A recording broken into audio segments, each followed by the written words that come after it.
Igreja Açores, o programa com a atualidade da Diocese para ouvir ao domingo, ao meio-dia, na sua Antena 1 Açores. Olá, seja muito bem-vindo a mais uma edição do Igreja Açores. De 5 a 12 de outubro, ou seja, de domingo passado até hoje, decorreu em todo o país a Semana Nacional da Educação Cristã, sob o tema Educação Cristã, Esperança e Profecia. É neste sentido que o nosso convidado é o Padre Adriano Borges, responsável pela Educação Cristã na Diocese. Mas antes vamos à atualidade da Diocese açoriana. Dilexi Te é a primeira exortação apostólica do Papa Leão XIV. Eu amei-te, em português, reforça a proposta de Igreja pelos pobres e com os pobres e vem confirmar a continuidade do Papa Francisco.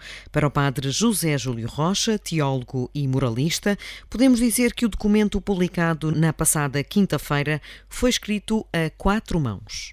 Foi inspirada e em grande parte também desenhada pelo Papa Francisco, na sequência de Dilexit Nos, que é amou-nos, Deus amou-nos, o amor de Deus e a devoção ao Sagrado Coração de Jesus.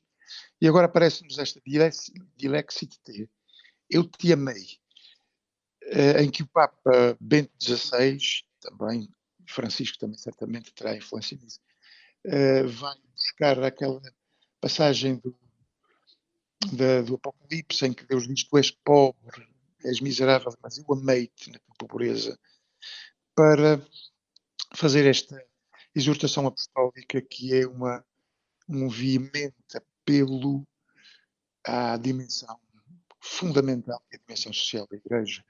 Portanto, é um documento claramente da doutrina social da Igreja, que se incorpora dentro do movimento da doutrina social da Igreja, e é, mais uma vez, uma prova de que, neste sentido, no sentido da dimensão social da Igreja, do amor ao pobre, de questões sociais como questão dos direitos humanos, questão da economia que mata, todas essas questões que eram queridas ao Papa Francisco, estão aqui nesta exortação apostólica. Para o sacerdote, a pobreza é para a Igreja muito mais uma questão cristã do que uma questão política. A Igreja atrasou-se em relação à exploração a que os pobres eram sujeitos durante a Revolução Industrial. E, infelizmente, a política, ou Karl Marx, chegou primeiro a essa questão, primeiro que a Igreja. E neste sentido, de alguma forma, quando a Igreja se preocupa com a questão da pobreza, é vista de uma forma estranha. Parece uma Igreja metida em questões políticas. A Igreja devia estar a celebrar a missa e os louvores de Deus dentro das suas paredes e não meter-se em questões de política. Não. A questão da pobreza, a questão da dignidade da pessoa humana, a questão da dignidade do pobre é uma questão cristã, muito mais do que política. E, portanto, não estamos a falar de política quando lutamos pela promoção do pobre, pela dignidade. Isto é uma questão profundamente cristã e não é uma questão apenas política. Portanto, a Igreja tem o direito da denúncia quando os pecados sociais que bradam aos céus atingem as pessoas que são vítimas da exclusão social, da pobreza, da falta de direitos de trabalhadores, da exploração, da migração, os migrantes que são explorados. Toda essa panóplia de novas pobrezas que aparecem hoje estão no coração da pregação da Igreja. O teólogo destaca o facto do Papa defender a educação como forma de combate à pobreza, o destaque da espiritualidade do pobre e da nova forma de pobreza que é a exploração de migrantes. Para o Padre José Júlio Rocha, esta nova exortação apostólica é uma leitura obrigatória e libertadora para todos os cristãos. Assinalou-se no passado domingo o Dia dos Migrantes, um assunto a que prometemos voltar neste programa. Em conversa com o Igreja Açores, Ana Silva, diretora do Serviço Diocesano da Mobilidade Humana, garante que a atual conjuntura política deixou os imigrantes em situações de ansiedade também nos Açores. A verdade é que o país vive numa apreensão total, porque a vida das pessoas migrantes que vivem em Portugal está suspensa por questões políticas. E a verdade é que esta incerteza política no que concerne à lei de estrangeiros está a fazer com que a vida das pessoas esteja neste suspense diário, porque elas não sabem o que é que vai acontecer. E o não saber faz com que, em termos da sua própria saúde mental, estejam numa total instabilidade, sujeitas àquilo que vai ser a decisão do partido A, B, C ou D e as implicações que isso terá. A verdade é que quem queira neste momento iniciar um processo de regularização documental ou trazer os seus familiares, porque é um direito humano que tem, o direito ao reagrupamento familiar, a verdade é que esta incerteza que vivem atualmente faz com que não saibam o que possam fazer. E muitas destas pessoas que tinham processos extremamente completos para dar início ao seu processo de, por exemplo, de trazer um filho ou a esposa, neste momento não sabem o que fazer porque estão dependentes daquilo que venha a ser as alterações. Para Ana Silva, é essencial acabar com mitos e esclarecer as populações. É importante que as pessoas tenham consciência de que um migrante não quer vir para Portugal para viver de apoios sociais. Ou seja, as pessoas querem vir para Portugal para trabalhar, para viver dignamente, para contribuir para o Estado. Não é um subsídio de 240 euros provenientes do rendimento social de inserção que atrai uma pessoa a mudar de país. E isto é importante que se esclareça, porque só desta forma é que nós vamos conseguir ver as pessoas migrantes como uma parte integrante da nossa sociedade e não como uma ameaça, que é aquilo que nos tem feito acreditar e que infelizmente faz com que haja toda esta agitação em torno das migrações e neste momento em particular, que é um momento que vivemos de movimentações políticas, não é? Porque temos eleições à porta, a verdade é que as pessoas migrantes acabam sempre por ser aqui uma arma de arremesso política, que não deveria ser. Nós não podemos usar a vida das pessoas desta forma e em troca de votos. Porque não é uma troca justa de todos, é desigual, além do mais coloca as pessoas numa situação de grande vulnerabilidade e fragilidade, porque quem do outro lado não tem a veracidade da informação vai deturpar e vai pôr o migrante sempre numa posição de inferioridade face à sociedade ou às pessoas que são naturais do nosso país. E isto naturalmente que é, para além de injusto, é indigno e não podemos de todo compactuar com estas atitudes. A lei dos estrangeiros colocou muitas vidas em suspenso e Ana Silva acredita que a Igreja tem agora um papel ainda mais importante. Assinala-se a 18 de outubro o Dia dos Bens Culturais da Igreja, um dia que pretende sensibilizar para a inventariação e preservação do património religioso. Nos Açores já há um longo caminho percorrido, mas há sempre mais a fazer, diz Susana Golar Costa, diretora do Serviço Diocesano dos Bens Culturais da Igreja. Eu creio que nos últimos tempos tem sido feito um trabalho de grande incentivo e de grande dinamização, tentando sensibilizar um amplo espectro das comunidades para a importância dos seus bens. Naturalmente que ainda há algumas áreas que eu penso que podem ser desenvolvidas, nomeadamente a nível da formação, da sensibilização. Por exemplo, uma área que me parece bastante interessante e muito promissora é trabalhar em articulação com a área da catequese, no sentido de sensibilizar as crianças na catequese para a importância que o património tem hoje e ao longo da sua vida e, portanto, eu penso que a Igreja tem feito cada vez mais uma sensibilização e um chamar de atenção para que os objetos não são meros objetos. Eles fazem parte da história da Igreja, da história das comunidades e são uma expressão de fé, são uma expressão de respeito e de amor para com o divino. E, ultimamente, quer com inventários, quer com formações, quer com a tentativa até do ponto de vista de dinamizar aquilo que nós poderemos designar como um turismo religioso, eu penso que a Igreja tem dado passos bastante acentuados na defesa e na promoção do seu património. Susana Costa acredita que o património religioso pode ser uma espécie de cartão de cidadania para uma região que acolhe cada vez mais turismo. Arranca na próxima terça-feira, 14 de outubro, a Escola Bíblica da Ouvidoria de Angra, um projeto que está inserido na proposta de caminhada da Diocese de Angra, diz o padre Teodoro Medeiros.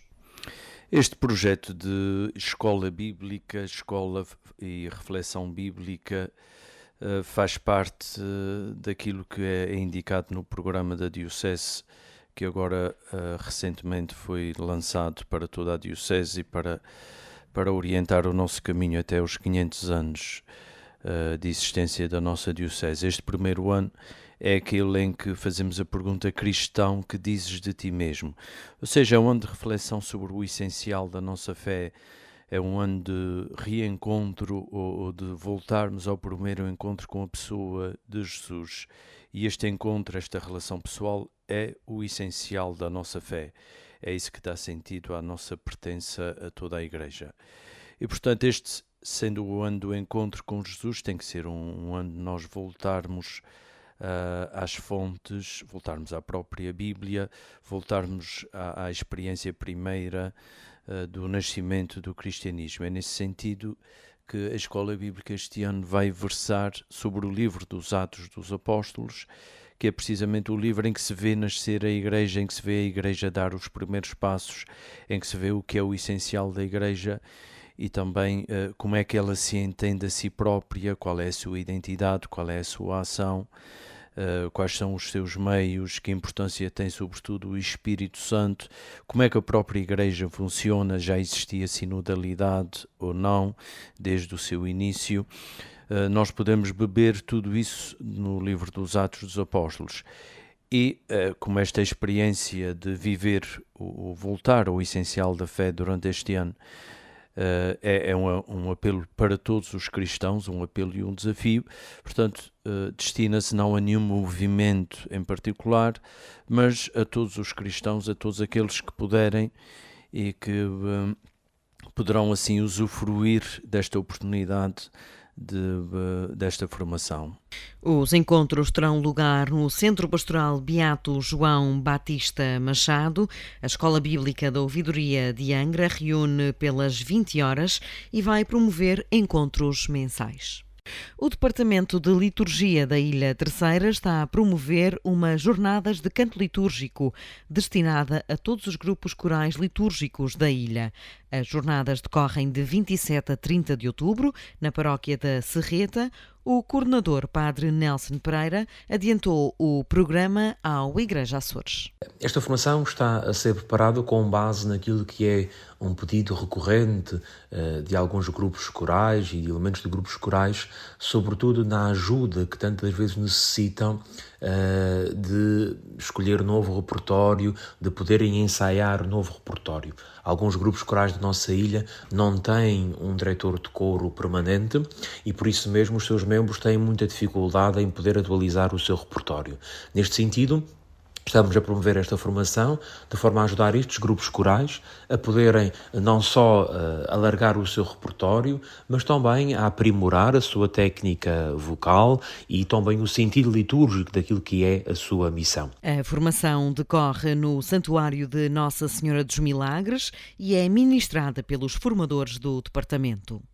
A formação será ministrada pelos formadores do Departamento de Liturgia da Ilha Terceira, nomeadamente por mim, pelo Padre António Santos, pela Dona Liliana Silva e pelo Dr. Antero Ávila, que ao longo destes dias vão exatamente trabalhar estas duas dimensões dos grupos corais. Por um lado, uma parte mais técnica, ligada à técnica vocal, mas também ao ensaio de um novo repertório, nomeadamente para os tempos que se avizinham, isto é, para a solenidade de todos os santos, para a comemoração de todos os fiéis defuntos, mas também para o tempo do Advento e para o tempo do Natal. Além disso, também uma preparação e uma formação litúrgica de como viver a nível do canto e da animação litúrgica estes tempos importantes da Igreja, como são os tempos do Advento e do Natal. Os interessados podem se inscrever através do site da formação da Diocese, formacau.diocesedeangra.pt, e podem sempre, obviamente, pedir ajuda aos seus párocos para realizar a inscrição. Através do site da formação, os interessados poderão aceder a todas as informações sobre as jornadas de canto, realizar as inscrições ou consultar a página do Departamento de Liturgia da Ilha Terceira, que este ano oferece na sua Escola Diocesana de Música Sacra 2 cursos, de órgão e de canto. Entre Vistas, com o Padre Teodoro Medeiros. Céu em Chamas é um filme alemão de 2023. Realizado pelo grande Christian Petzold, apresenta-nos um estudo de psicologia humana à volta de 4 personagens.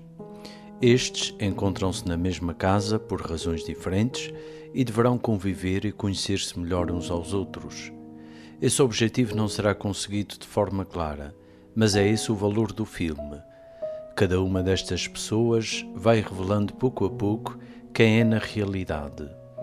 Assim como cebolas que existem em camadas sucessivas, nós espectadores espreitamos cada vez mais dentro dos limites de cada um.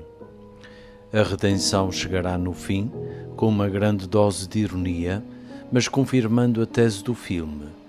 A ambição desmedida destrói as pessoas. Céu em Chamas é cinema ousado e profundo e vale bem a pena. Bom visionamento, bom domingo e uma boa semana para todos.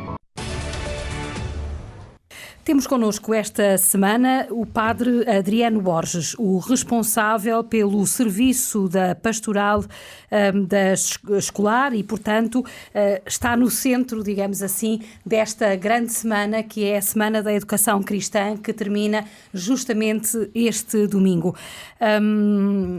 Cônego Adriano Borges, obrigada por ter aceitado o nosso convite. O que é que significa esta Semana da Educação Cristã nos dias de hoje? Bem, boa tarde a todos aqueles que nos estão a ouvir. Eu creio que nós devíamos talvez fazer uma reflexão anterior à específica semana daquilo que é a Semana da Educação Cristã e de pensarmos se a gente não anda a fazer semanas a mais. Temos dias para tudo e para mais alguma coisa. Temos semanas para tudo e mais alguma coisa. 8 a vários meses disto e daquilo, aquele outro, e até anos jubilar, como estamos a viver este ano. E isso não é...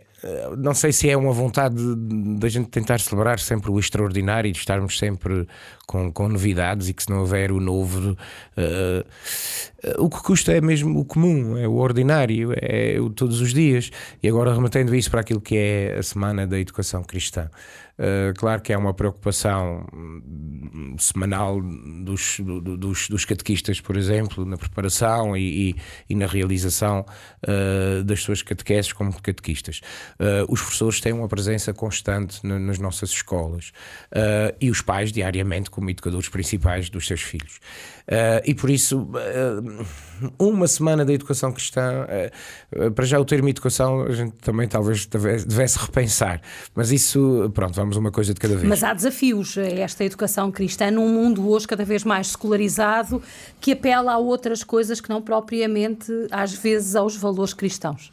Pois existem, claro que existem muitos desafios, e sobretudo este ano jubilar da esperança, os desafios maiores prendem-se mesmo com a apresentação de um horizonte de esperança, mas um horizonte melhor do que este que nós estamos a viver.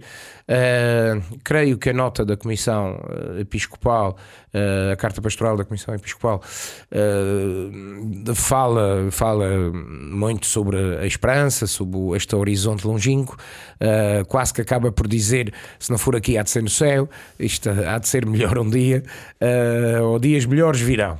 Naturalmente que sim, nós que temos a fé na ressurreição, dias melhores virão, quando estivermos no céu, naturalmente que sim. Mas o facto é que a gente vive neste mundo. Os desafios hoje são prementes para todos aqueles que tentam viver a sua fé de uma forma que marque a sua vida e o seu crescimento e envolvimento naquilo que são as suas atividades totais. Ou seja, um pai cristão tem de ser naturalmente diferente de um pai não cristão, um profissional cristão, na sua intervenção nos mais diversos âmbitos. Tem de ser um pai, tem de ser um profissional cristão, quer dizer, tem de ser orientado por valores cristãos, senão não faz sentido. E isso, se nós quisermos em qualquer âmbito de intervenção social, seja ela qual for, e também do âmbito mais pessoal, familiar e de amizades, porque nós como cristãos não podemos concordar com tudo, nem alinhar em tudo, nem ser cúmplices, nem que seja pelo silêncio, de tudo. Portanto, a vivência... Há uma maneira diferente de ser, através da fé, de ensinar e de educar. Puxa, a fé dá um instrumento que os outros que não têm fé não têm. Não quer dizer que sejam mais capazes ou menos capazes, não está isso em causa, nem pensar nisso. Mas a fé dá-nos um substrato especial, que é, em primeiro lugar, o substrato inicial, que é a base. Ter crescido num ambiente familiar de fé, numa comunidade de fé, envolvido nas coisas da fé, claro que me faz crescer uma pessoa diferente. E sobretudo esta base, porque às vezes estamos acostumados a falar de uma inversão entre valores e fé. A primeira base não são sequer os valores. A primeira base é mesmo este aprender a ser bom. Bom. Sério. Isso é muito curioso, porque uma das coisas que nós vemos muito na geração dos entre os 50 e os 60 anos, que é a minha geração, é dizermos: nós ensinamos valores, transmitimos valores, mas se calhar não conseguimos educar para a fé. Pois, isto aqui há um problema, não é transmitir valores. Nós, às vezes, para já começamos às vezes um bocadinho tarde na educação dos mais novos, começamos um bocadinho tarde. Mas a primeira base, o alicerce, o fundamento, não são os valores. E esta perspectiva que a gente pode salvar o mundo, que a gente pode transmitir, seja o que for, para já não podemos cair em dois erros graves nesta altura, que são o que nós estamos a assistir no nosso mundo. Uma resposta de uma determinada direita, vamos chamar assim, àquilo que tem sido alguns dos valores defendidos, vamos chamar também a esquerda, isto sem desrespeito por qualquer uma das posições, mas que nos faz interrogar sobre muitas coisas. Qual é a resposta que a Igreja dá que seja equilibrada e que não seja, por um lado, tu és aquilo que tu quiseres. É quase o mito selvagem de Rousseau. O que é mau é a sociedade, portanto, a gente não pode transmitir nada, não se pode transmitir nada. O que é bom é a natureza, se a natureza que é boa, então a pessoa, se for deixada quase em estado selvagem, a natureza educará bem. E que nós sabemos que não é assim. E a história ensinou-nos que não é assim, que não pode ser assim. Mas por outro lado, a resposta que existe atualmente, que é uma resposta cada vez mais barulhenta, é uma resposta totalmente contrária. Quer dizer, impositiva, mas impositiva contra, sobretudo, esta geração woke. Né? É impositiva de tal maneira que a gente agora, nós como cristãos, nós com um pensamento cristão que deve ser desenvolvido e, sobretudo, posto ao serviço da educação, temos de pensar seriamente qual é o meio termo, qual é o ponto equilibrado. Como é que nós não vamos ser nem impositivos, como estamos a sentir e a ouvir, e também não laissez-faire, laissez-passer, tu és o que tu quiseres e que nós não temos nada a ver com isso. O mundo é um lugar e um espaço de milhares de oportunidades e que tu podes ser tudo e fazer tudo o que quiseres. Mas num momento em que a Igreja nem sempre dialoga da melhor maneira com a cultura, por exemplo, como é que nós conseguimos encontrar esse meio termo entre valores de um certo nacionalismo católico que está a emergir em muitos países e também em Portugal, já tem sinais disso, e essa tal permissividade de que cada um há de ser o que quiser, dentro do contexto que quiser, da forma que quiser, desde que não belisque, que é sempre aquilo que se diz, a liberdade do outro. Pois a liberdade é sempre o ponto mais importante e sensível, não é? Sensível e não entrarmos no domínio da liberdade de ninguém, acho que é um princípio universal e que nós cristãos também não fazemos. Isto deve ser sempre ponto assente, já lá vai o tempo da cristandade e da imposição do cristianismo. Agora, equilibradamente, a sociedade em si necessariamente deve reorganizar-se e repensar-se.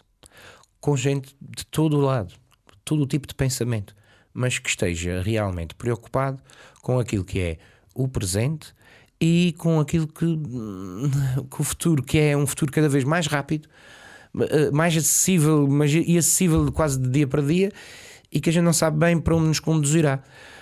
O documento, a Carta Pastoral da Educação Cristã, fala-nos que sabemos de onde viemos, sabemos quem somos e sabemos para onde vamos. A esperança e a profecia misturadas. É uma profecia muito grande. É uma esperança, naturalmente, que indica-nos para o céu, que isto garantidamente que teremos o tal dias descansados ou dias de paz. Mas claro que a esperança cristã ajuda-nos nisso e ajuda-nos a crescer, sobretudo a termos um olhar mais límpido sobre o futuro. Mas o nosso futuro cada vez está a apresentar-se, nós não sabemos bem, e é necessário. Isto não é preciso formar comissão especial de génios, não é isso, é quem esteja preocupado com o presente e com o futuro quase imediato. A gente não sabe bem o que é que vai acontecer. As escolas, o senhor tem muita experiência na área do ensino, não estamos aqui a falar de catequese, estamos a falar de educação, e aquilo que eu lhe pergunto é se as escolas estão a contribuir com o seu papel para esta educação naquilo que são os valores da nossa matriz civilizacional, porque às vezes esquecemos um bocadinho que o cristianismo está na matriz daquilo que são os valores europeus e do mundo ocidental. Pois, nós como cidadãos empenhados e preocupados, antes de sermos até cristãos, e claro, nós como cristãos, com maior responsabilidade e empenho que deve ter da nossa parte, devemos nos preocupar um pouco com aquilo que é ou que são as opções que estão a ser tomadas em muitas das nossas escolas, porque as escolas atualmente têm uma autonomia, vamos dizer, uma autonomia vigiada, vamos dizer assim. Existem programas, existem orientações, mas as escolas têm até bastante autonomia em algumas escolhas que podem fazer. E claro, vou dar um exemplo, quando há relativamente poucos anos apareceu o decreto legislativo que acabou por fazer com que a educação moral não fosse apenas uma oferta única para cada escola, mas que houvesse uma opção em cada escola, porque antes ou não tinhas aula ou tinhas educação moral. Isto foi muito bom, porque, portanto, todas as crianças, jovens e adolescentes estariam sempre naquelas horas a ter uma disciplina que fosse um complemento, chamavam cidadania, formação cívica, o que quisessem chamar, mas que tivesse em conta os valores com que nos devemos balizar e que deviam ser trabalhados. Mas deram autonomia às escolas. Claro, as escolas que escolheram opções completamente diferentes. Drama, dança, teatro, outro tipo de ofertas que a escola fazia. O aluno ou matriculava-se em educação moral ou frequentaria uma destas opções. Claro, algumas muito mais atrativas, sobretudo as ligadas com as tecnologias, e isso não tem mal nenhum, é concorrência normal e que deve ser assim mesmo. Pronto. Mas depois, cedo se chegou à conclusão que era necessário, de facto, trabalhar os valores nas nossas escolas, e a começar desde as mais tenras idades. Portanto, começou-se a deixar de algumas opções que eram assim um bocadinho mais radicais, e depois tornou-se obrigatória a disciplina de cidadania, precisamente para trabalhar os mesmos valores que nós trabalhamos. Há muitos anos, quando se fez o programa de formação cívica para a nossa região autónoma dos Açores, eu fui de um dos professores designados que pertenceu à comissão que organizou o currículo para a formação cívica para o terceiro ciclo. E foi interessantíssimo a colaboração que tivemos e os contributos importantíssimos que da disciplina de educação moral e religiosa católica foram transmitidos para aquilo que foi o novo manual, ou pelo menos as indicações pedagógicas para a formação cívica. Excelente, uma colaboração excelente, porque todos estamos à procura do mesmo mundo melhor, com pessoas melhores. Claro que nós, como cristãos, dizemos, se forem cristãos, claro, tanto melhor. Nós defendemos uma camisola, temos... Há uns anos a esta parte, felizmente já conseguimos garantir a educação moral e religiosa católica como uma opção em todas as escolas dos Açores. Foi um caminho longo.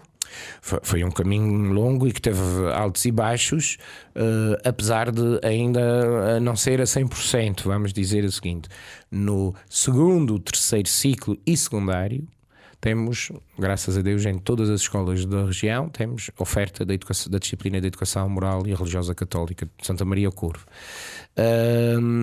Mas também temos uma boa parte da região onde no primeiro ciclo já ministramos a disciplina, ou melhor, no primeiro ciclo deve constar da matrícula do primeiro ciclo também a disciplina de Educação Moral e Religiosa Católica, e os pais podem optar ou não. Tal como no ensino profissional. Tal como no ensino profissional. Só que nós temos tido alguma dificuldade de entrar, vamos dizer assim, entre aspas, nas escolas do primeiro ciclo. Não todas, uma boa parte da região já temos professores a ministrar Educação Moral e Religiosa Católica nas escolas do primeiro ciclo, mas não em todas, porque às vezes há dificuldades de horários, tem de ser depois do horário do próprio professor da escola, o que é que se faz aos outros alunos, depois tem a questão de transportes, às vezes complica bastante a situação da Educação Moral. Não estou a dizer que é má vontade de ninguém, mas complica um bocadinho às vezes certas questões de alguns lugares, mas noutros até no primeiro ciclo já damos. Portanto, temos uma cobertura bem grande de oferta da Educação Moral, e também temos cada vez mais professores formados e especializados em Educação Moral e Religiosa Católica, com o esforço pessoal, mas também com a colaboração do Secretariado Nacional e da nossa própria Diocese. Se eu lhe pedisse para identificar um fator diferenciador de quem tem e frequenta a disciplina da Educação Moral e Religiosa Católica de um outro aluno que frequente uma outra disciplina, o que é que lhe viria à mente assim, rapidamente? O que eu gostaria de ver ou o que eu vejo? Que são duas coisas. Faça a leitura que entender. Bom, exatamente o mesmo que a gente gostaria de ver nós todos, creio que é um sentimento geral, que a gente gostaria de ver em todos os cristãos. Qual é a diferença? Um aluno de Educação Moral e outro aluno, para mim é um cristão, e outro que até pode ser cristão, mas não optou por Educação Moral. Mas a questão, as crianças são, sobretudo as crianças, são esponjas. Nós, como adultos, o que é que nos distingue de sermos cristãos na nossa profissão, no nosso dia-a-dia, nos relacionamentos que temos, e que me distingue de colegas meus, de amigos meus, até de familiares meus que não são cristãos? O que é que me distingue? Isto deve ser um autoexame de consciência que cada um de nós deve fazer.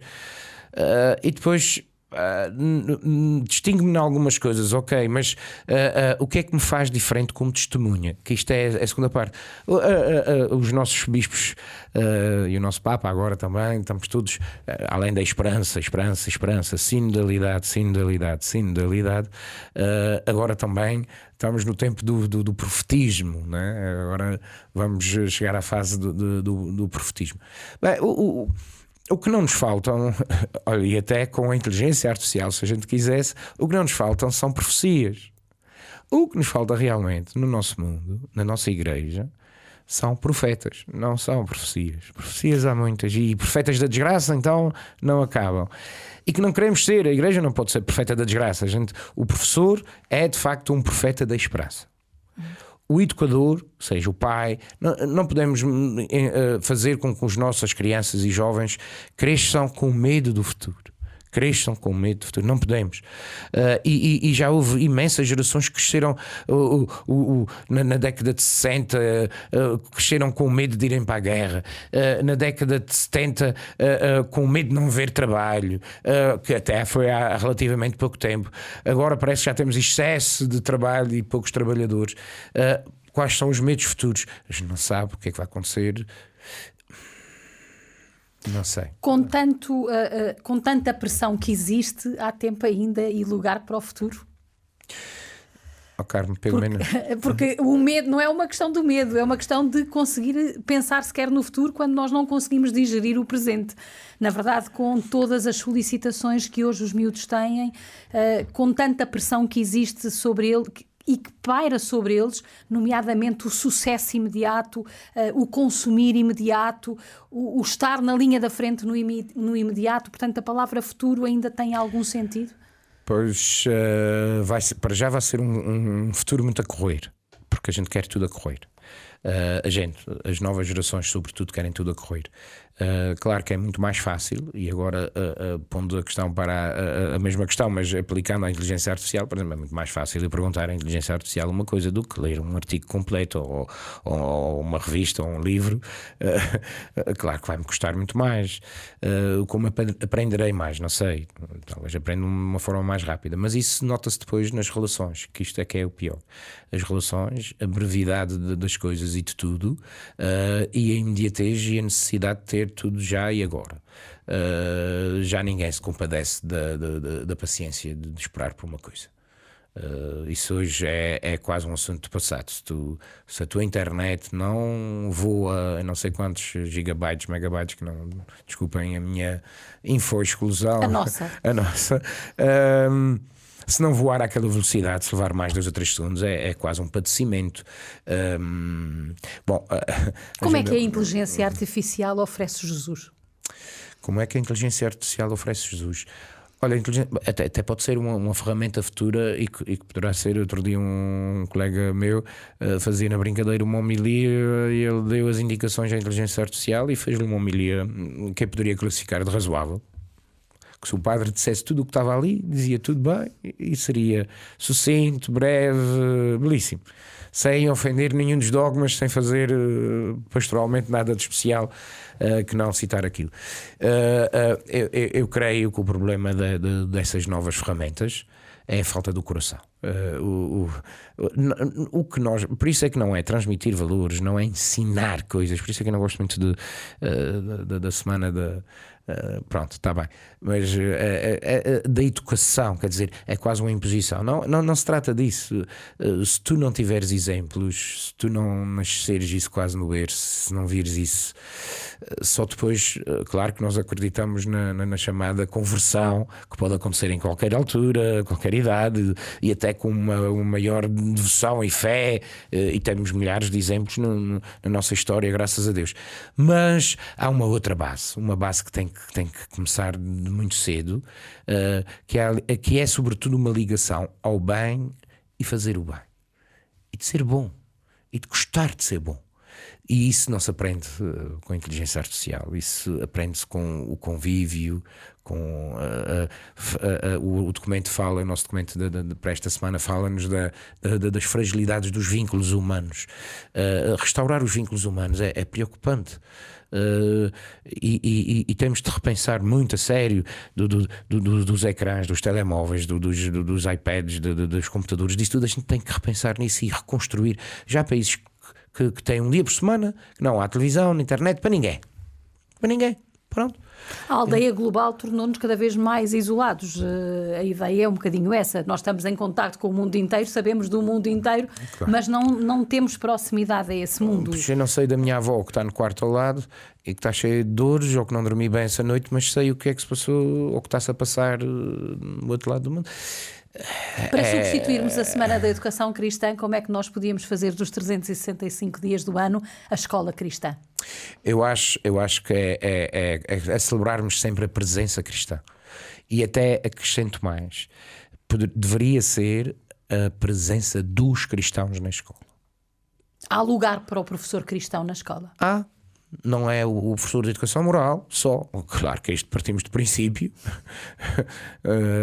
e que deve estar no perfil do professor de educação moral, mas qualquer professor de qualquer disciplina, sendo cristão, tem obrigações como professor na forma como se relaciona com os seus colegas, na forma como se relaciona com todos os profissionais que trabalham e que laboram nas escolas e na forma como se relaciona com os seus alunos.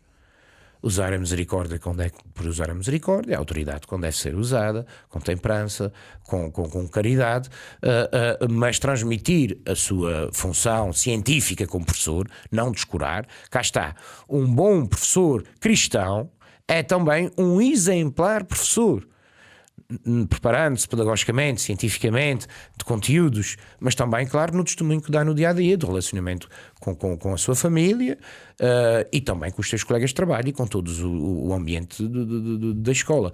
E, portanto, um professor, seja em qualquer área, tem a obrigação de ser diferente.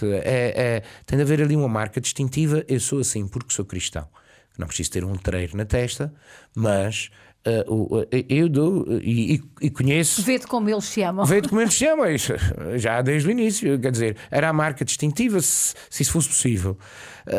Que a gente menos olhasse uns para os outros e que a gente não se quisesse afogar a todos, não é? Hoje apostamos muito na formação. O serviço está disponível para também ajudar a crescer nesta espiritualidade cristã.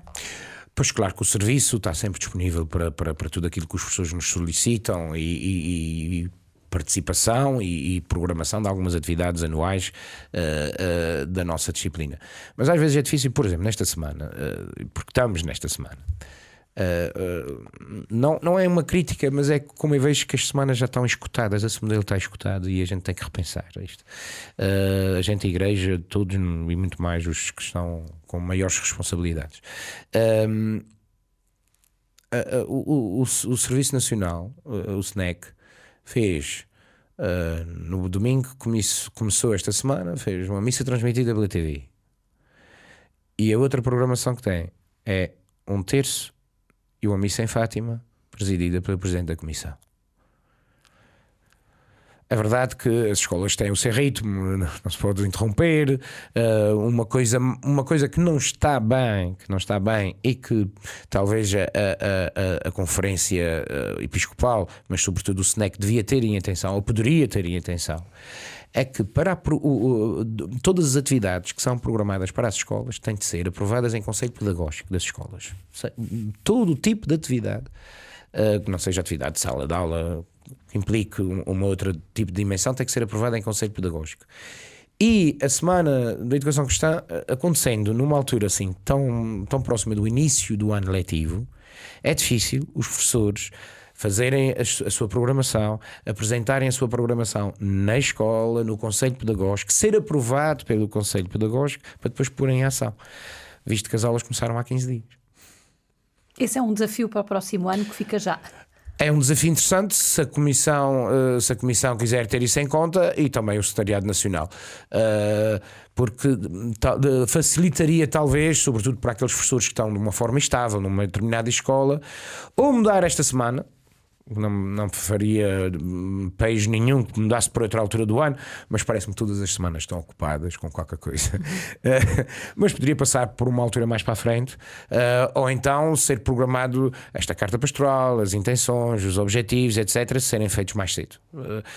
Mas mesmo assim, com o início logo das aulas, é difícil programar sendo a Semana Nacional nesta altura. Ainda assim, porque estamos na Semana da Educação Cristã e porque finalizamos hoje esta semana, que mensagem deixa aos seus colegas professores, os de educação moral e aqueles que na escola também têm o dever de, sendo cristãos, darem testemunho da sua fé? Bem, eu creio que eu li há muitos anos, li uma t-shirt de um colega padre, ainda quando estava em Roma, que dizia assim: "Relax, you're not God." Primeira coisa que a gente deve ter consciência é que há muitas coisas que não estão particularmente nas nossas mãos, que não podemos fazer tudo, nem vamos resolver, nem salvar o mundo. Para já o mundo está salvo, que foi Jesus já que o salvou. Já estamos salvos, graças a Deus, através do seu Filho Jesus. Segunda coisa muito importante, darmos o nosso melhor. Isso aí, qualquer professor cristão, educador cristão, deve empenhar-se profundamente. E eu digo isso sobretudo para aqueles que são pais, porque acho que estamos a ser um bocadinho egoístas, porque esta coisa deste fenómeno woke de o filho há de ser o que quiser, como quiser, desresponsabiliza-nos muito. Ele é o que quer. Portanto, eu não influenciei nada, ou seja, eu não participei, eu não passei tempo. E isto, a educação é um ato importantíssimo. Agora, é claro que é difícil dizer como é que eu posso ser um bom educador sem ser um que não quer saber de nada, mas também não ser um impositivo de nada. Portanto, é sermos, como diz o nosso documento, profetas da esperança. E, sobretudo, com uma marca de bondade. Se formos bons, eu não me refiro apenas a ser bons profissionais, competentes, tudo isso, claro que percebem, mas boas pessoas. Por aqui passou alguém que fez o bem. Fez o bem. Isto fica sempre no coração de quem, seja melhor ou pior professor, seja mais competente, menos competente, até menos cumpridor ou mais cumpridor, mas se for bom, toda a gente gosta. E isto arrasta. A bondade arrasta sempre. Uma reflexão a colocar um ponto final nesta edição do Igreja Açores. Nós estaremos de regresso no próximo domingo. Até lá. Igreja Açores, o programa com a atualidade da Diocese para ouvir ao domingo, ao meio-dia, na sua Antena 1 Açores.